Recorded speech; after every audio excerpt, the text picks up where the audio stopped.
Chers frères et sœurs, bonjour à toutes et à tous. Bienvenue à vous tous qui êtes présents ici dans la salle. Bienvenue aussi à tous ceux qui vont nous rejoindre sur notre site Média Évangiles par Internet. Qu'ils soient les bienvenus. Ce n'est pas seulement nous, notre église de la rue des Caillacs qui vous accueillons, mais c'est notre Seigneur Jésus-Christ. Et j'espère que, pour commencer notre culte, je veux citer le psalmiste en introduction. Je suis dans la joie quand on me dit « Allons dans la maison de l'Éternel ».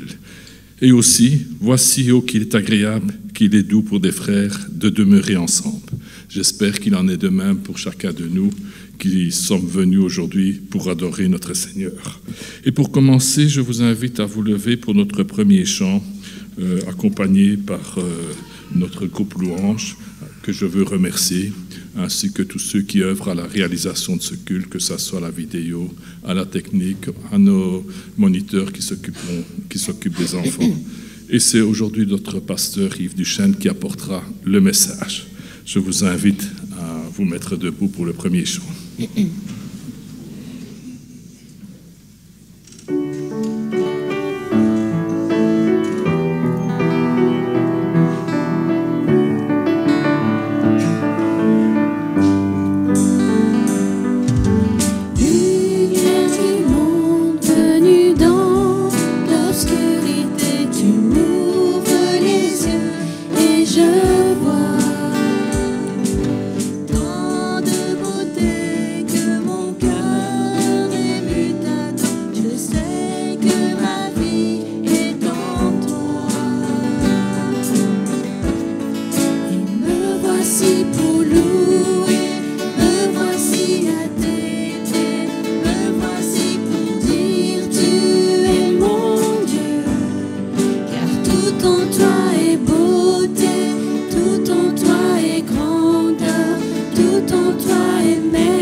Je vous invite à courber les têtes pour remettre le culte de ce dimanche matin au Seigneur.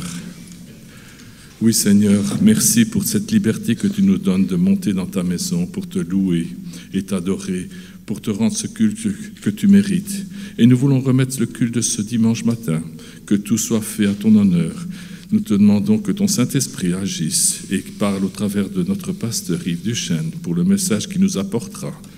Donne-nous un cœur aussi réceptif à la parole et que rien ne puisse nous distraire. Nous te le demandons dans le beau nom de ton Fils bien-aimé. Amen. Eh bien, nous allons poursuivre encore par deux chants, Tu es Dieu, et je vous invite, pour ceux qui le peuvent, de se mettre debout pour chanter ce chant, ce cantique.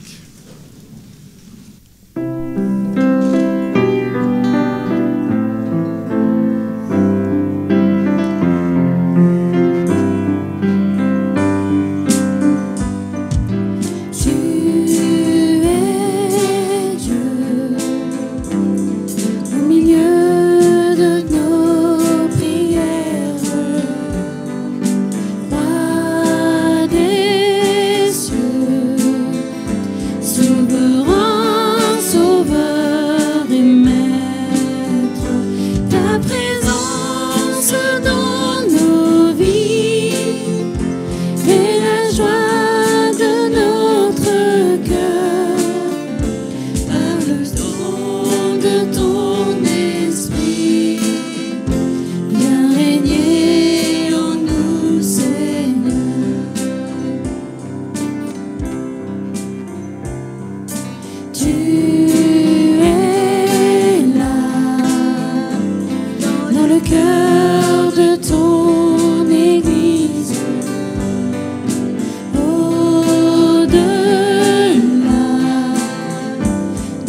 puissance de ton nom.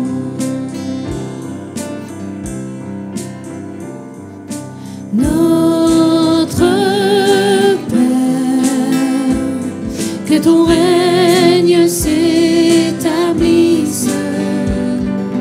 sur la terre, que rayonne ta justice. Apprends-nous la compassion, donne-nous d'être avec toi, un flambeau pour les nations, dans ta gloire et ton éclat.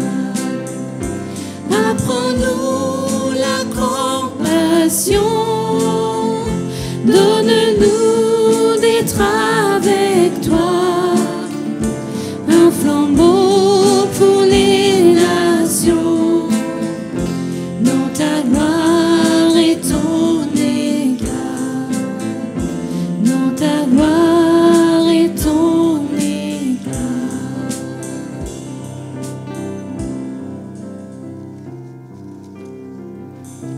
Oui, le Seigneur est au milieu de nous et il l'a dit, là où 2 ou 3 sont assemblés à mon nom, je suis au milieu de vous. Donc il y a une vraie bénédiction d'être présent. Je vous invite encore à se mettre debout pour le chant suivant, si vous voulez bien.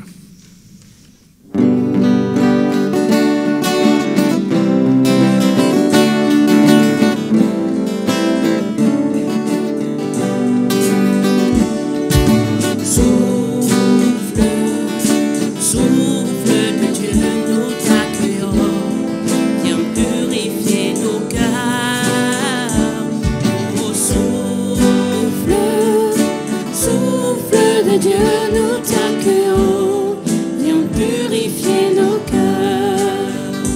On nous souple devant toi, à l'écoute de ta voix, à nous sensibles à ton cœur. Sois le roi, sois le Seigneur.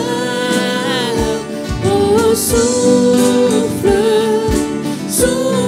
de Dieu, nous t'accueillons, viens purifier nos cœurs. Oh, souffle de Dieu, nous t'accueillons, viens purifier nos cœurs. Quand ton peuple s'humilie, renouvelle en lui ta vie, chasse l'orgueil et la crainte, et rend ton église sainte. Oh, souffle de Dieu, nous t'accueillons, viens purifier nos cœurs. Oh, souffle de Dieu, nous t'accueillons, viens purifier nos cœurs.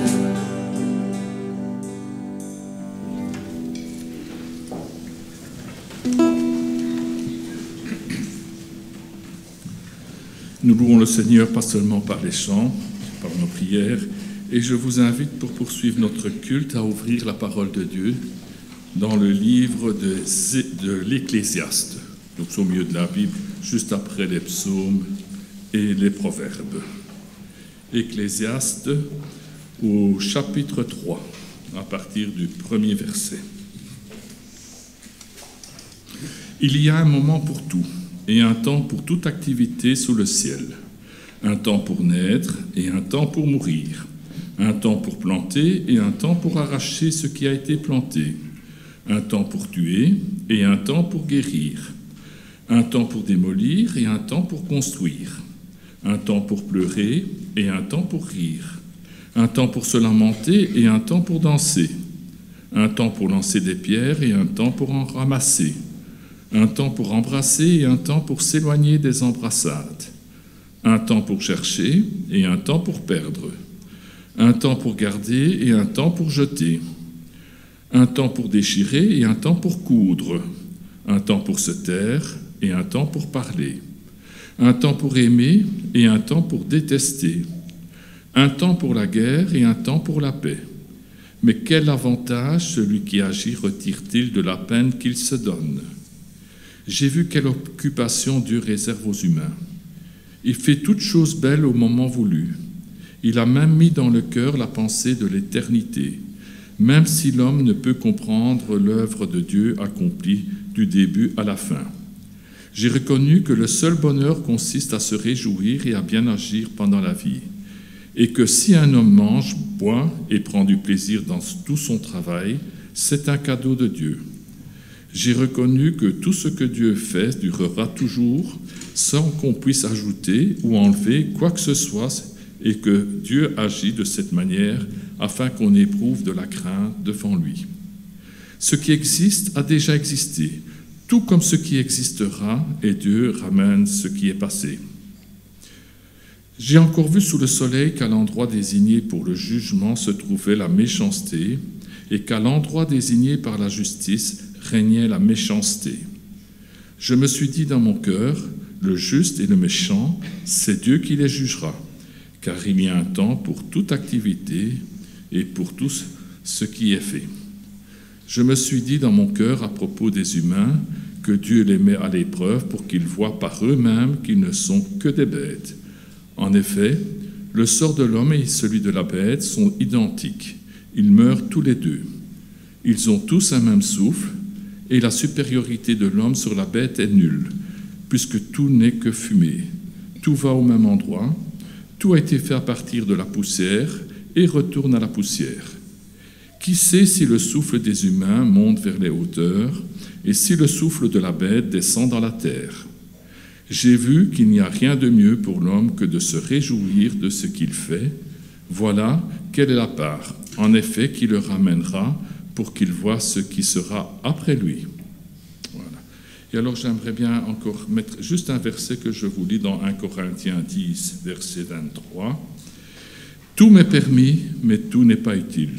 Tout m'est permis, mais tout n'édifie pas. » Amen. Voilà la lecture que je vous ai proposée pour ce matin. Et je vous invite encore à poursuivre par le chant suivant, « Jésus soit le centre ». Je vous invite à vous mettre debout.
Je vous invite à courber les têtes pour la prière. Oui, Seigneur, je suis dans la joie parce que je peux monter dans ta maison pour te louer, t'adorer par nos chants, nos prières, nos offrandes. Merci pour la liberté que tu nous donnes de pouvoir nous réunir alors que tu vois que bien dans beaucoup de pays, beaucoup souffrent à cause de ton nom, de ta parole. Nous te demandons d'être présent aujourd'hui, partout dans le monde où ta parole est prêchée, dans les milliers et millions d'églises où les frères se rassemblent, que ta parole soit annoncée avec force et puissance.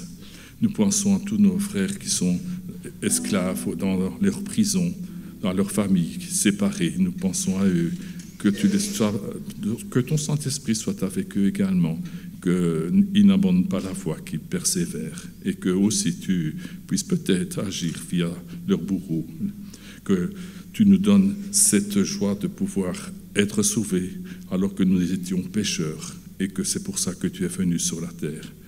Nous voulons te remettre ce culte et notre pasteur qui apportera le message. Donne-nous un cœur réceptif à ta parole en toutes choses. Nous demandons toutes ces choses dans le beau nom de ton Fils bien-aimé. Amen. Voilà, je vous propose encore un dernier chant avant de laisser la parole à notre pasteur. Jésus, espoir des nations.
Chers frères et sœurs, bonjour. Nous avons la joie ce matin de nous retrouver pour adorer notre Seigneur et pour nous mettre aussi à l'écoute de sa parole. Alors juste avant le début du culte, avec le conseil d'anciens et le président, nous avons l'habitude de nous retirer dans le fond. Parfois on nous demande mais qu'est-ce qu'ils font derrière? Alors je vous informe, on prie pour le déroulement du culte. Et s'il y a un détail qui nous surprend beaucoup, c'est qu'on entend parler de là où on est. Et je me dis c'est bien. S'il y a du bruit le dimanche matin dans la salle de culte, c'est que les uns et les autres sont contents de se retrouver. On entend rire, on entend des gens qui parlent, on entend parfois des enfants qui courent. Parfois, je peux reconnaître que c'est mon fils qui n'est pas encore descendu à la garderie. Ça, c'est une bonne chose. C'est aussi un culte à Dieu. On est là pour chanter, pour prier. On est là aussi pour s'aimer les uns les autres. Et à présent, nous sommes là aussi pour écouter la Bible, la parole de Dieu. Alors, le titre du message ce matin est « Quand des frères ne se parlent plus ». Quand des frères ne se parlent plus. Il y a quelques mois, nous avons commencé une série dans le Sermon sur la montagne. Alors, cette série était brièvement interrompue. Il y a eu une naissance dans ma famille, et puis on a enchaîné avec l'actualité autour d'Halloween, de la réforme protestante, du dimanche pour l'Église persécutée. Alors aujourd'hui, on a le champ libre. Nous allons poursuivre là où nous nous étions arrêtés, c'est-à-dire dans l'Évangile de Matthieu, chapitre 5, verset 21. Alors avant de lire le passage de ce matin, puisqu'on n'a plus parlé du sermon sur la montagne depuis quelques semaines, je vais simplement rappeler quelques éléments clés pour nous aider à mieux apprécier ce discours de Jésus. Alors le sermon sur la montagne est certainement la prédication la plus connue de Jésus-Christ. C'est là où nous retrouvons les béatitudes, Heureux ceux qui reconnaissent leur pauvreté spirituelle, heureux ceux qui pleurent, heureux ceux qui ont faim et soif. C'est là où nous retrouvons aussi la prière du Notre Père, prière universelle, connue par tous les chrétiens du monde. C'est là où nous retrouvons des paroles choquantes, mais qui sont gravées dans notre esprit. Jésus qui dit, si ton ennemi te frappe sur la joue droite, tu lui tends la joue gauche. C'est là où nous trouvons aussi des paraboles bien connues, la parabole du fou sur le sable. Il y a une petite chanson à l'école du dimanche à ce sujet. Le sage qui bâtit sa maison sur le roc et le fou qui bâtit sa maison sur le sable. Alors le sermon sur la montagne s'étale sur 3 chapitres, Matthieu 5, 6 et 7, et il se présente comme une description générale de la vie chrétienne. Pas une description exhaustive dans les moindres petits détails, mais générale. C'est un portrait robot de la vie chrétienne. Et c'est ce qui fait aussi la force du sermon sur la montagne. Quand on veut faire le point, quand on veut faire un check-up spirituel, un petit peu comme on irait faire une visite médicale chez le médecin, bien devant le Seigneur, on peut faire un check-up spirituel. Bien le sermon sur la montagne peut nous aider à y voir un peu plus clair. Intéressant de lire ce sermon et puis de se remettre en question en se disant, tiens, qu'est-ce qui se passe dans ma vie? Est-ce que ça correspond ou au contraire, je n'applique pas la parole de Dieu? Le sermon sur la montagne, dans son essence, est un appel à mener une vie juste, une vie qui plaît à Dieu. Voilà ce qu'on y retrouve. Les exigences que Jésus y formule dépassent d'ailleurs tout ce que s'imposaient les religieux de son temps, les scribes, les pharisiens, les esséniens, les zélotes, tous ces corpuscules religieux. Ils avaient chacun leur liste de règles. Eh bien, ce que Jésus dit dans le sermon sur la montagne, c'est beaucoup plus élevé. Quand on sait notamment que tous ces groupes religieux suivaient scrupuleusement pas moins de 613 commandements en plus de leur tradition, on comprend que Jésus place la barre très haute. En particulier quand il dit que si notre justice, la qualité de notre vie, notre comportement, si notre justice ne dépasse pas celle de tout cela, nous n'entrerons pas dans le royaume de Dieu, dit-il. Matthieu 5, 20. Je vous renvoie au dernier message, le sermon sur la montagne. Alors ce n'est pas un enseignement qui a pour but de nous dire qu'on est sauvé en faisant des œuvres. Jésus n'est pas en train de dire « faites toujours plus d'efforts pour entrer dans le royaume de Dieu ». Parce que si c'était le cas, aucun d'entre nous ne pourrait entrer dans le royaume de Dieu. Le paradis serait vide, il n'y aurait personne. Mais c'est plutôt un appel à reconnaître d'une part nos péchés, nos manquements. Quand on lit le sermon sur la montagne, avec humilité, nous pouvons dire à Dieu « c'est vrai Seigneur, il y a encore des choses à changer dans ma vie, dans mon foyer ». C'est vrai, Seigneur, il y a encore des choses à changer dans notre Église, ici, à Marcinelle. Reconnaître humblement ce qui ne va pas quand on lit le sermon sur la montagne. Et puis, d'autre part, c'est un sermon qui nous invite à compter sur la grâce de Dieu. Parce que la grâce, elle est là. Si ce sermon a été donné, c'est parce que Jésus-Christ, celui qui est la vie, celui qui est l'espoir, celui qui est la lumière, est venu sur terre pour nous sauver de nos péchés. Compter sur sa grâce pour obtenir le pardon de nos fautes, mais bien plus, pour nous aider à vivre à la hauteur de ses exigences. Parce que c'est ça la grâce de Dieu. Ce n'est pas simplement nos péchés sont effacés, mais Dieu nous rend capables de pouvoir agir pour sa gloire. Du temps de Jésus, beaucoup de personnes, beaucoup de Juifs en particulier, puisque c'est en Israël que Jésus exerçait son ministère, beaucoup de Juifs pensaient être justes. Ils pensaient être de bonnes personnes qui iraient au ciel parce qu'ils avaient la parole de Dieu et parce qu'ils essayaient de la mettre en pratique. Et on peut encore trouver ce genre de profil aujourd'hui, au XXIe siècle, des gens qui disent « oui, je suis une bonne personne ».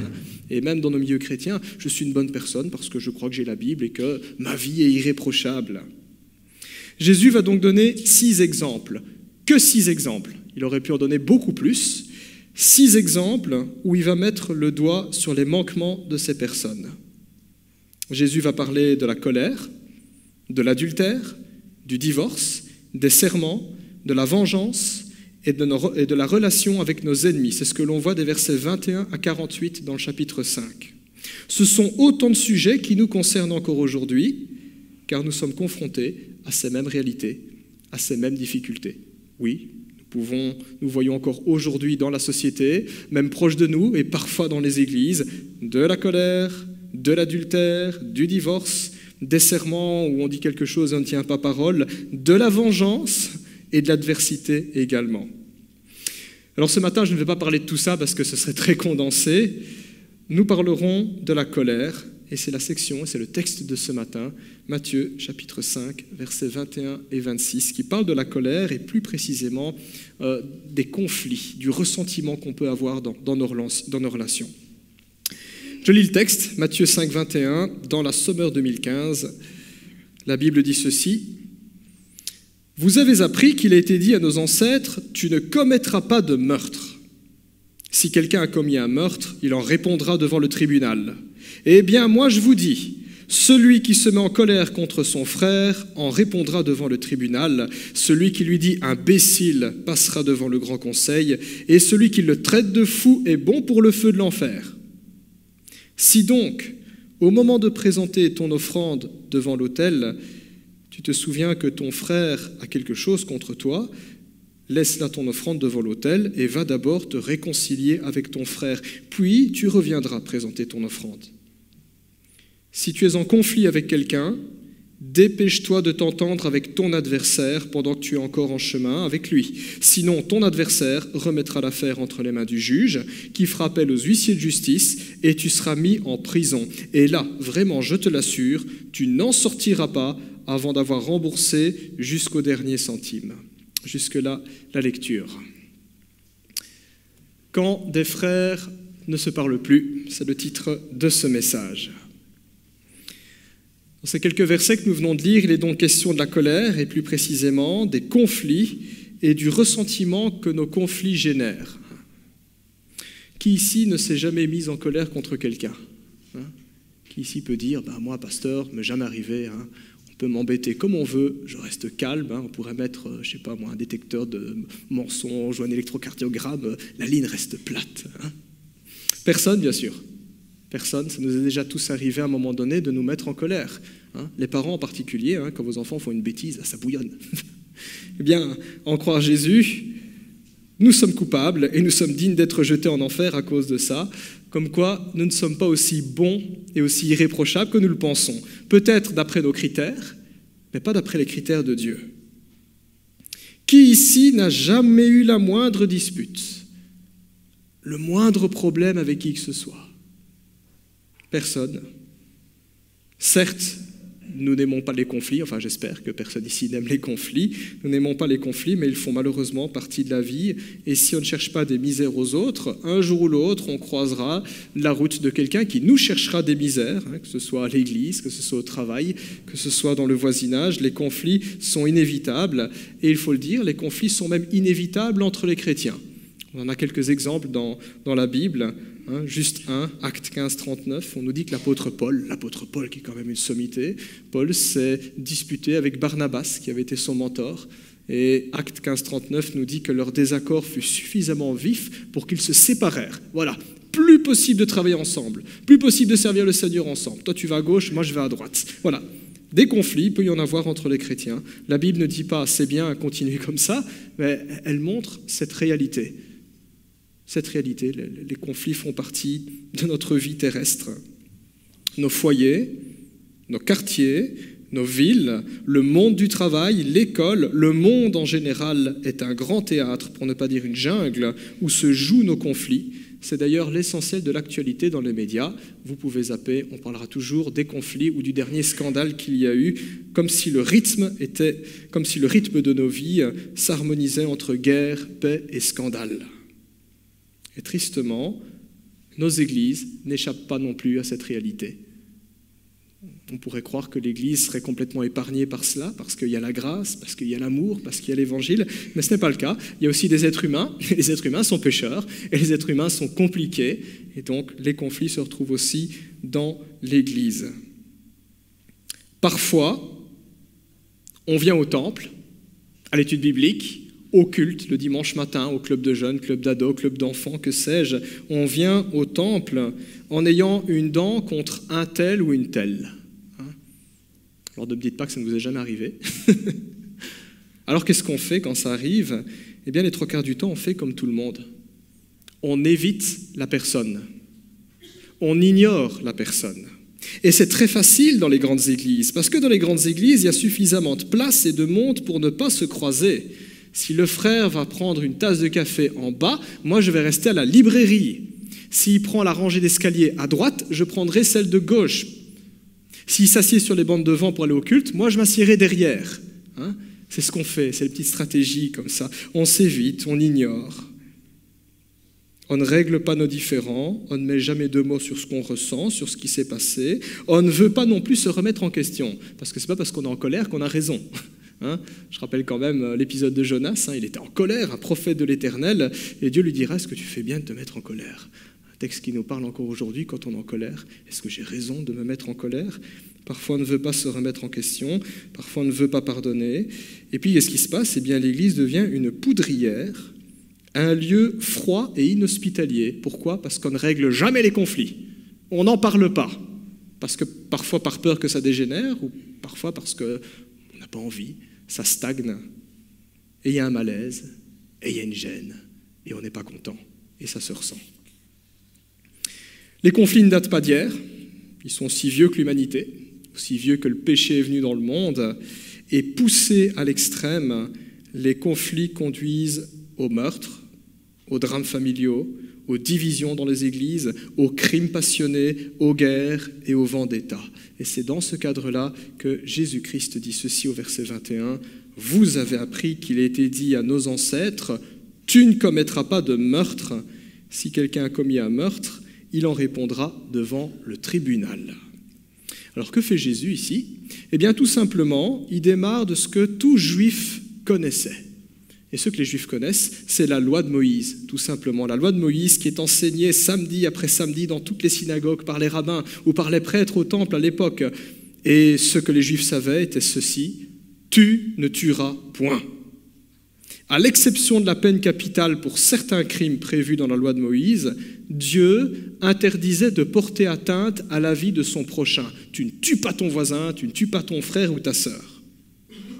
Beaucoup de Juifs à cette époque comprenaient donc que tant qu'ils ne passaient pas à l'acte, ils n'avaient rien à se reprocher. Ils étaient de bons fidèles, en règle avec Dieu.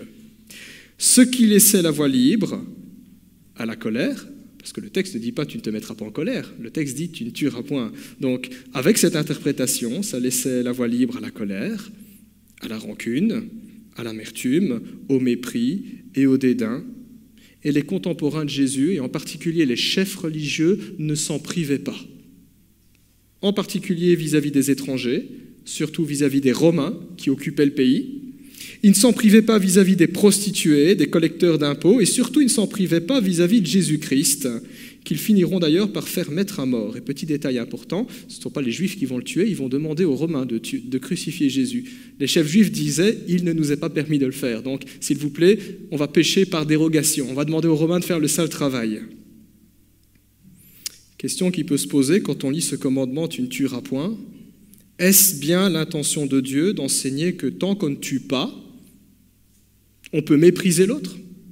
On peut nourrir de la rancune, on peut laisser tous nos conflits sans jamais être résolus tant qu'on ne le tue pas. Est-ce là l'intention de Dieu quand il a donné ce commandement? Pas du tout. Un peu plus loin, en Matthieu 7,12, Jésus dira que la loi et les prophètes se résument dans le fait de traiter les autres comme nous aimerions être traités. Et jusqu'à preuve du contraire, personne n'aime être méprisé, personne n'aime être détesté, critiqué, poignardé dans le dos. Un peu plus loin dans l'évangile de Matthieu, un docteur de la loi qui voulait le piéger en posant des questions de théologie pour essayer de coincer Jésus, il lui demandera, voilà, quel est le plus grand commandement? Eh bien, Jésus dira que l'amour pour Dieu et l'amour pour les autres est précisément ce qu'exige toute la loi et les prophètes. C'est là l'intention de Dieu, c'est là le cœur de la loi. Qui comprend cela obéit à tous les commandements naturellement. Matthieu 22, 37 et suivant. La rancune, la colère, le mépris et le dédain ne reflètent donc en rien l'amour qu'exige Dieu de notre part envers les autres. Or, c'est bien l'intention de ce commandement « Tu ne tueras point » et de tous les autres commandements, l'amour pour Dieu, l'amour pour le prochain. Ainsi, par leur tradition, par leur technique d'interprétation de la Bible, par leur construction théologique, les Juifs étaient parvenus à annuler la parole de Dieu, à esquiver l'intention de Dieu, à passer à côté du commandement. Extérieurement, ils avaient le bon comportement. C'est vrai, ils ne tuaient personne.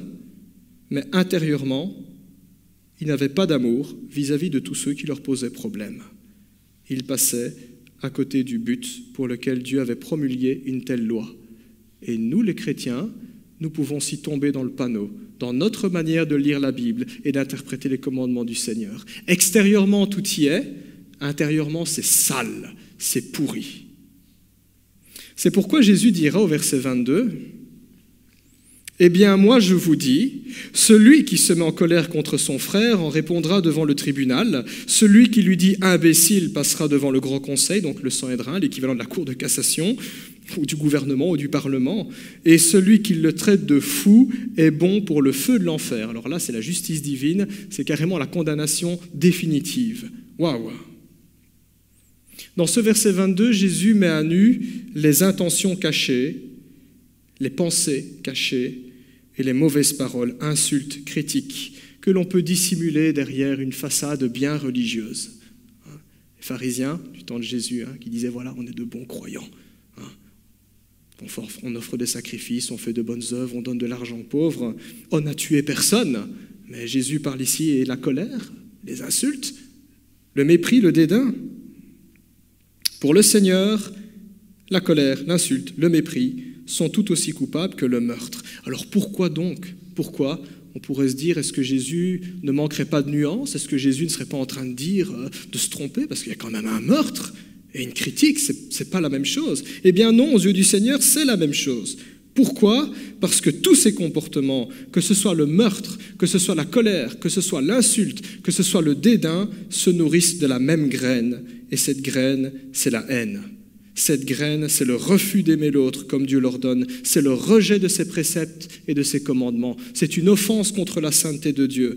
Tous ces comportements-là, que ce soit le meurtre ou la colère ou autre, ne sont que des fruits infects d'une même racine, d'une même graine.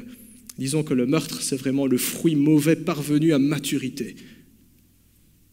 Ainsi, aimer notre prochain signifie ne pas porter atteinte à sa vie, ne pas porter atteinte à sa dignité, à sa personne, à qui il est, à sa réputation, à son humanité tout simplement, lui qui a été créé à l'image de Dieu. Ne pas porter atteinte à notre prochain aussi bien extérieurement qu'intérieurement, car même si nos actes ne sont pas meurtriers, nos intentions, nos pensées et nos paroles peuvent l'être. Et c'est ce que nous faisons chaque fois que nous souhaitons du mal aux autres. Chaque fois que nous parlons mal des autres, chaque fois que nous pensons mal des autres, nous les tuons dans notre cœur. Nous sommes meurtriers, peut-être pas avec nos mains, mais avec notre cœur. Si la loi en Belgique ne se préoccupe pas de ce qui se passe dans notre âme, il n'en est pas ainsi pour notre Seigneur. L'homme regarde ce qui frappe les yeux. L'Éternel regarde jusqu'au fond du cœur. Il ne s'arrête pas à la surface. Il va en profondeur. Et la Bible dit clairement que Dieu appellera tout homme à rendre des comptes pour les paroles qu'il aura proférées et les pensées qu'il aura nourries. Et ça, c'est terrible. Parce que quand on lit la Bible, on se rend compte, je suis un meurtrier. Peut-être pas d'après le code pénal, mais d'après la loi divine, oui. Le meurtre est avant tout une disposition de cœur qui s'exprime par notre langue, par nos pensées, par nos sentiments, par nos intentions et par nos mains. Quelle voie donc choisir lorsqu'il y a des problèmes, puisque, comme on l'a dit, dans un monde pécheur, il y aura toujours des conflits, il y aura toujours des disputes, il y aura toujours ce risque-là, et même dans l'Église. Quelle voie donc choisir ? Alors certainement pas celle du meurtre, mais la voie de la réconciliation. La voie de la réconciliation. Car obéir à Dieu ne se borne pas à éviter le mal passivement, mais à rechercher à faire le bien activement, et j'insiste sur ces nuances. Il est tout à fait possible d'avoir un problème avec quelqu'un et de ne rien faire, de se dire, moi, je n'ai pas péché, je ne l'ai pas insulté, je ne lui fais pas de mal. Oui, mais je ne fais rien pour que la situation s'améliore. J'omets de faire le bien, j'omets d'avoir une position active.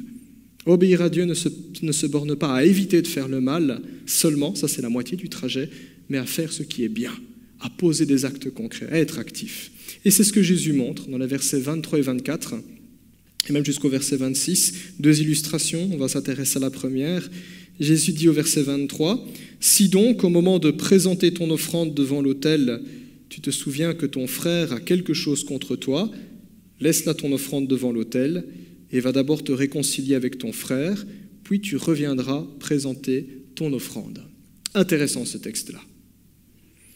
Notre Seigneur envisage ici le cas de 2 croyants. On pourrait dire 2 chrétiens aujourd'hui, deux membres d'église qui fréquentent la même communauté. Ils sont frères, c'est bien le mot frère qui est employé. Il est employé à 3 reprises. Vous voyez frère au verset 22, 23 et 24, et même une 4e fois. La Bible emploie lui pour parler du frère. Donc 4 fois, frère est mentionné. Ils sont frères. C'est quoi un frère ? Eh bien, ce sont 2 enfants d'un même père. Pour nous chrétiens, Dieu, des enfants de Dieu, du Père céleste. Ce sont 2 enfants qui sont issus d'une même lignée, d'un même sang. Pour nous chrétiens, le sang du Christ. Ce sont 2 enfants qui font partie d'un même foyer, qui sont l'objet d'un même amour, qui sont citoyens d'un même royaume, qui sont les sujets d'un même roi. Pour le dire autrement, ils sont dans le même camp. Ils sont nés dans le même camp, nés de nouveau dans le même camp. En cas de guerre, sur le champ de bataille, on retrouve les frères côte à côte et non pas face à face. Petite nuance importante, parce que sur un champ de bataille, face à face, ça veut dire qu'on va se rentrer dedans. Côte à côte, ça veut dire qu'on va combattre ensemble. Combien donc les conflits fraternels sont une aberration qui peut fragiliser leur cause commune. Imaginez sur un champ de bataille, les batailles de l'époque où on combattait en épée et en armure, les armées se faisaient face à face. Imaginez l'armée adverse, les premiers rangs qui se tapent dessus. On dirait tant mieux, on aura plus facile à les vaincre. Mais ce serait une catastrophe pour cette armée-là si les soldats se battent entre eux. Pire, si des frères ne se réconcilient pas rapidement, ils finiront par se détruire mutuellement et occasionner de grandes souffrances aux autres. Dans ce cas de figure, personne n'y gagne.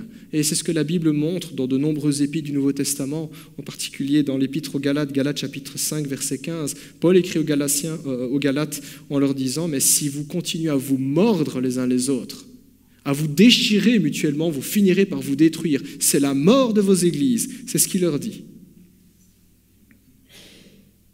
La Bible nous dit aussi que les conflits entre frères peuvent être aussi épais que les verrous d'une ville ou d'un château. Proverbe 18, 19, ça c'est vrai.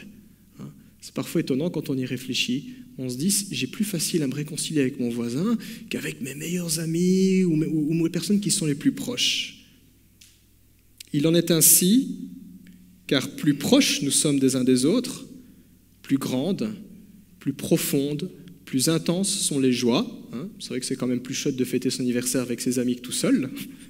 Mais en même temps, plus on est proche des uns et des autres, plus grandes, plus intenses et plus profondes sont les blessures. Les blessures les plus douloureuses, vous en conviendrez, ce sont celles qu'on expérimente dans la famille, dans l'Église. Pourquoi ? Les liens sont plus forts. Et quand ce genre de blessure surgit, nous avons besoin d'un plus grand amour, d'un amour plus profond, d'un amour plus intense. Et cet amour nous est justement donné en Jésus-Christ, en revenant à la croix, en se rapprochant de Jésus-Christ. D'ailleurs, on pourrait dire que si la croix est là, 2 personnes qui sont séparées, lorsqu'elles se rapprochent de Jésus, elles sont inévitablement conduites à se rapprocher les unes des autres. Jésus dépeint donc le cas de 2 croyants qui ont un différend. On est ici dans un contexte juif. Il y en a un qui va monter au temple pour offrir un sacrifice à Dieu. Il est juste devant l'autel et puis il se souvient que son frère a un grief contre lui. À tort ou à raison, Jésus ne le dit pas. Le Seigneur dit alors qu'il doit laisser de côté son culte à Dieu pour d'abord aller régler ses problèmes. Et une fois les problèmes réglés, ou une fois qu'il aura fait tout ce qui est possible à ce niveau-là, c'est seulement après qu'il pourra se présenter à Dieu. Est-ce que nous réalisons bien ce que la Bible enseigne ici, le principe spirituel qui est enseigné ici ? La Bible nous montre que la réconciliation entre les chrétiens, la qualité de notre relation, la qualité de nos relations les uns envers les autres est beaucoup plus importante que nous réunir ensemble pour commencer à chanter et louer Dieu. La réconciliation entre les chrétiens est plus importante que l'adoration avec des chrétiens. Pourquoi ? Eh bien, tout simplement parce que l'obéissance à Dieu, et en particulier à son commandement de nous aimer, vaut plus que tous les sacrifices que nous pourrions en faire. C'est encore une leçon que le roi Saül a appris douloureusement. C'est le prophète Samuel qui dira, Samuel 15, 22, Dieu dira par la bouche du prophète, l'obéissance à Dieu vaut mieux que les sacrifices. Le roi Saül méprisait les ordres du Seigneur. Il en faisait qu'à sa tête. Et puis il s'imaginait qu'en offrant des sacrifices, ça allait passer. Et le prophète dira, c'est pas comme ça que ça marche avec Dieu. Et il est à déplorer que beaucoup trop de chrétiens préfèrent faire l'inverse, s'imaginant qu'à force d'œuvres bonnes et de louanges, ils couvriront leurs manquements comme on mettrait de la poussière sous un tapis. C'est de l'hypocrisie. Ça ne marche pas. Peut-être qu'extérieurement, on se rassemble, on chante, on loue, mais si le problème n'est pas réglé, le Seigneur voit ce qui se passe dans les cœurs. Il voit qu'il n'est pas adoré en esprit et en vérité, parce que c'est le conflit dans notre cœur, ce n'est pas la paix dans notre cœur.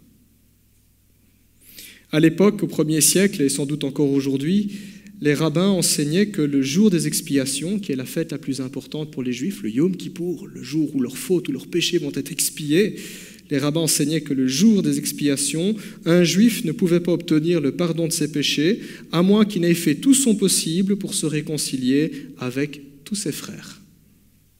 Dans le Nouveau Testament, 1 Timothée 2,8, la Bible dit « Je veux donc que les hommes prient en tout lieu, en élevant des mains pures, sans colère, ni arrière-pensée. » Est-ce bien comme ça qu'on s'approche de Dieu ? Est-ce bien notre état d'esprit le dimanche matin ? Est-ce bien notre état d'esprit quand nous célébrons la Sainte Seine ? On le rappelle à chaque Sainte Seine, il y a un examen dans notre cœur, ce n'est pas pour rien, parce que l'obéissance à Dieu vaut mieux que les sacrifices, parce que Dieu est bien plus intéressé de savoir ce qui se passe intérieurement que ce que nous faisons extérieurement. Dans les 2 derniers versets de notre passage, Jésus envisage un autre cas, une autre illustration. Nous lisons versets 25 et 26. Jésus dit « Si tu es en conflit avec quelqu'un, dépêche-toi de t'entendre avec ton adversaire pendant que tu es encore en chemin avec lui. Sinon, ton adversaire remettra l'affaire entre les mains du juge qui fera appel aux huissiers de justice et tu seras mis en prison. Et là, vraiment, je te l'assure, tu n'en sortiras pas avant d'avoir remboursé jusqu'au dernier centime. » Alors intéressant cette deuxième illustration parce qu'il n'est plus question de frère, il est question d'un adversaire. Alors est-ce que cet adversaire est un croyant ou pas? On n'en sait rien. Mais la Bible ouvre la possibilité ici, elle prend le cas, en tout cas, il y a une situation conflictuelle qui est assez grave puisque le différend est tel que la partie adverse envisage un recours au tribunal. Et là aussi, Jésus ordonne. Jésus ne suggère pas. Il n'est pas en train de dire « je vous conseille fraternellement, mais vous faites ce que vous voulez ». Non, il ordonne. Il ordonne à ses disciples, à ceux qui entendent le sermon sur la montagne, qui entendent sa parole, Jésus ordonne de se réconcilier ou à défaut de s'arranger à l'amiable, un moindre mal, un arrangement à l'amiable. Car un tel arrangement vaut mieux qu'un jugement qui pourrait tourner en notre défaveur. Jésus dit, de peur que les huissiers de justice ne te jettent en prison. Il prend le cas dans la loi à l'époque, au 1er siècle, quand quelqu'un devait de l'argent à un autre et qui ne remboursait pas, eh bien la partie lésée pouvait faire jeter en prison son débiteur jusqu'à ce que sa famille ait payé la dette. Et donc c'est ça que Jésus prend comme exemple ici. Alors le but de ces derniers versets n'est pas d'établir une ligne de conduite précise sur tous les cas possibles et imaginables, mais de nous enseigner un principe général qui demande de la sagesse et du bon sens pour être appliqué. Et ce principe est simplement le suivant: le chrétien doit toujours être du côté de la paix, toujours du côté de la bonté, toujours du côté de la douceur. Et c'est exactement ce que l'on retrouve dans les béatitudes. Heureux ceux qui sont doux, car ils hériteront de la terre. Heureux ceux qui font preuve de miséricorde, car on aura de la miséricorde pour eux. Heureux les artisans de paix, car ils seront appelés fils du Très-Haut. Le Christ prononce ces paroles, je le rappelle, dans un contexte où certaines factions religieuses juives prônaient la haine de l'ennemi et le soulèvement par les armes. Si en cas de conflit, le péché nous dicte d'user de force pour soumettre l'adversaire, parce que c'est ça la force, le moyen coercitif, je soumets l'autre à ma volonté. L'Évangile, lui, nous enseigne qu'il nous faut combattre de grâce et de charité pour nous soumettre à la volonté de Dieu. Et quand on est frère, et quand on a des conflits, il ne s'agit pas de chercher à soumettre l'autre, mais à nous soumettre ensemble au Seigneur. En effet, l'Évangile nous appelle à ressembler à Jésus-Christ et non à un Jules César ou un Alexandre le Grand. Voilà comment on accomplit toute justice aux yeux du Seigneur. Le péché nous dictera, prends un avocat, montre que tu es le plus intelligent, le plus fort, le plus balèze. L'Évangile nous enseigne le dialogue, chercher la réconciliation. Il y a donc bel et bien une manière chrétienne de répondre face aux conflits que nous pouvons avoir entre nous, dans l'Église, entre des frères et sœurs, ou même entre des personnes qui ne connaissent pas le Seigneur. Il y a une attitude chrétienne, il y a une éthique. En conclusion, chers frères et sœurs, nous qui tenons la Bible en estime comme étant la parole de Dieu, comprenons donc qu'il est dans notre intérêt personnel et dans celui de l'Église de faire tout ce qui est en notre pouvoir pour être en paix avec notre prochain et ne pas laisser la colère gagner notre cœur. Nous ne sommes pas appelés à être dominés par la colère, par le ressentiment, par l'amertume, comme on en a parlé dimanche dernier dans le cas de l'Église persécutée, mais être dominés par le Christ, par la pensée du Christ.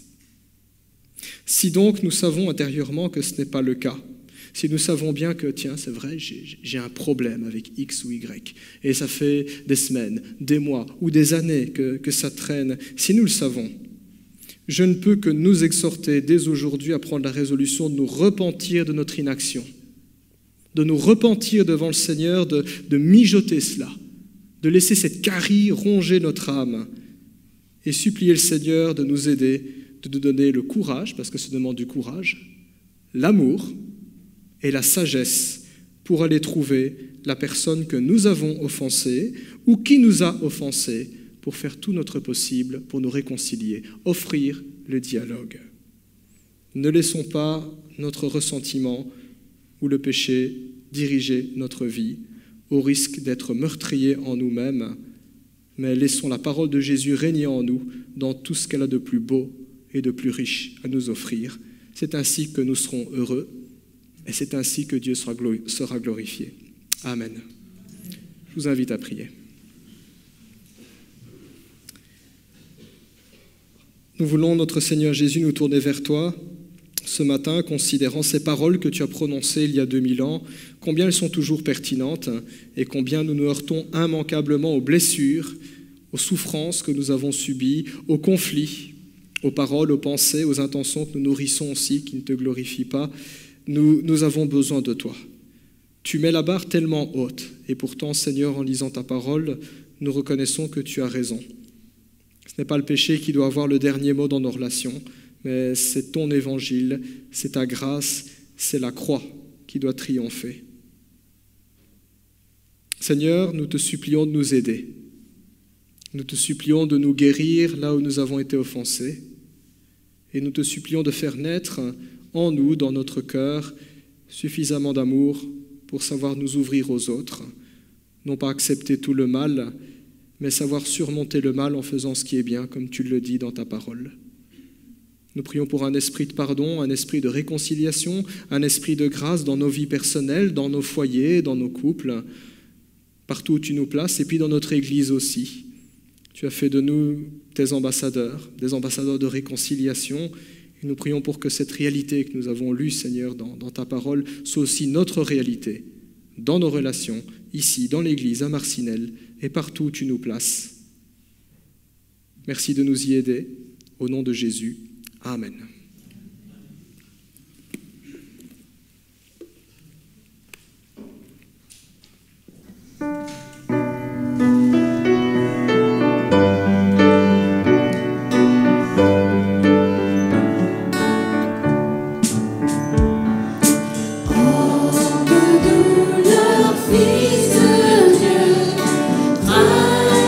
Par les siens, le fardeau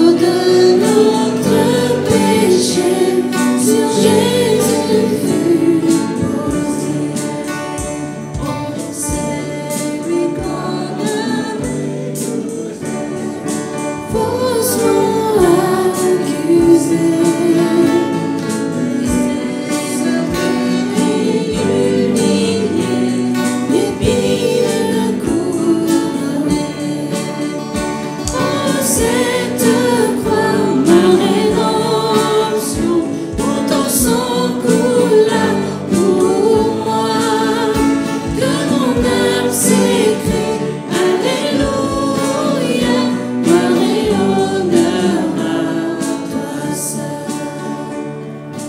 Venu du ciel sur la terre pour nous réconcilier, pour racheter et pardonner ceux qui l'ont crucifié. Oh, cette croix, ma rédemption, oh, ton sang coula pour moi, que mon âme s'écrie, Alléluia, gloire et honneur à toi seul. Mon était payée, elle était effacée par le sang précieux que Christ a versé, le péché vaincu, son emprise n'est plus, il m'a libéré pour l'éternité. Mal était payée, elle était effacée par le sang précieux que Christ a versé, le péché vaincu, son emprise n'est plus, il m'a libéré pour l'éternité. Oh, c'est ma rédemption, tout ton sang coula pour moi, que mon âme s'écrie, Alléluia, gloire et honneur à toi seul. La pierre a été roulée, on voit le tombeau vide. Alléluia, Dieu soit loué, il est ressuscité. Oh, cette croix, ma rédemption, où ton sang coula pour moi, que mon âme s'écrie, Alléluia, gloire et honneur à toi seul. Gloire et honneur à toi seul.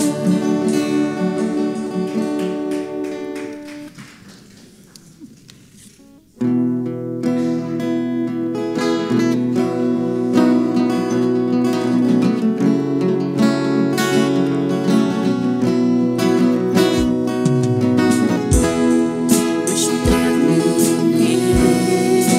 le rideau tombe, je viens simplement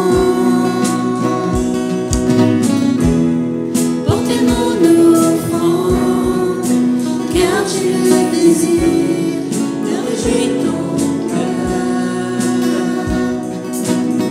J'apporte plus qu'un bon chant, chanter ne suffit pas pour répondre à ton appel.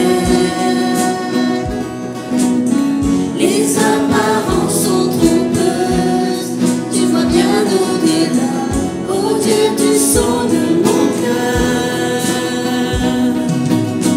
Je reviens au cœur de la louange, tout est centré sur toi,